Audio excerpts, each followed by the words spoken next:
സപ്ലൈകോയിൽ 13 subsidy സാധനങ്ങളുടെ വില വർദ്ധിക്കും. ഇനി സബ്സിഡി പരമാവധി 35% വരെ മാത്രം.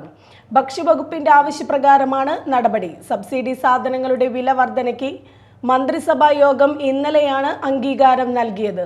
ഇനി പരമാവധി 35% വരെ മാത്രമാണ് സബ്സിഡി ലഭിക്കുക. നേരത്തെ 55%-ഓളം സബ്സിഡി ലഭിച്ചിരുന്നു.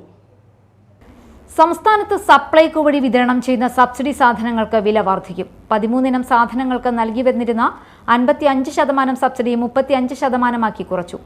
8 വർഷത്തിന് ശേഷമാണ് സപ്ലൈകോ സാധനങ്ങളുടെ വില വർദ്ധിപ്പിക്കുന്നത്. എങ്കിലും പൊതുവിപണിയിലെ വിലയിലും കുറവായിരിക്കും സപ്ലൈകോ വഴി ലഭിക്കുന്ന സാധനങ്ങളുടെ വില. 2016 LDFന്റെ തിരഞ്ഞെടുപ്പ് പ്രചാരണത്തിലെ വലിയ വാഗ്ദാനമായിരുന്നു അടുത്ത 5 വർഷത്തേക്ക് സാധനങ്ങൾക്ക് വില വർദ്ധിപ്പിക്കില്ല എന്നത്.